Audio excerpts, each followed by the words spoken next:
यथा गगन घन पटल निहारी झांपयु भानु कहीं को विचारी।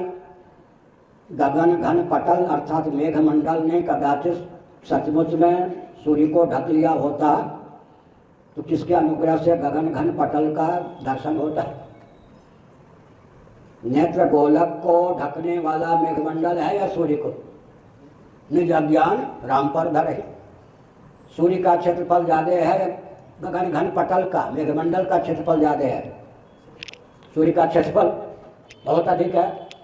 सूर्य को ढकता है कुविचारी कहें, उत्तम विचारक नहीं। हमारे तीव्र नेत्र इंद्रिय का अभिव्यंजक जो संस्थान है उसको आवृत सा कर दिया, पूर्ण रूप से आवृत कर दे तो मेघमंडल का भी दर्शन न हो। वस्तुतः तो इसको भी पूर्ण रूप से आवृत कर दे तो मेघमंडल का भी दर्शन न हो। इसलिए अज्ञानकृत आवरण है, वस्तुतः तो आवरण है ही नहीं। जो अज्ञानकृत पदार्थ होता है तत्वतः होता ही नहीं।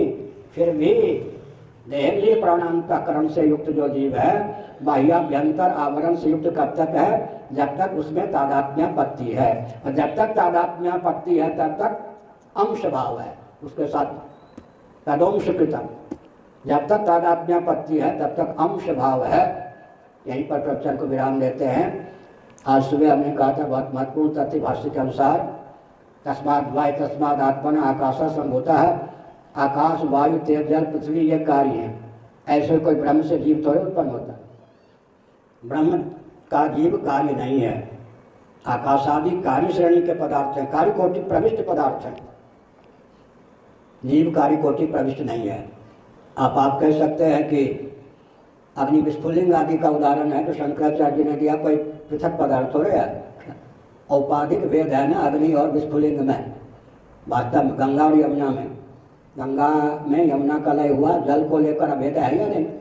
इसलिए जीव अंश सरीखा है, वस्तुतः अंश नहीं। कार्य सरीखा है, भगवान का कार्य नहीं। इसलिए औपाधिक भेद होने के कारण अंश सदृश है, वस्तुतः अंश नहीं। तो जीव न अंश है और न आवरण युक्त है, निरावरण है और वस्तुतः अंशी सरीखे परमात्मा स्वरूप ही है।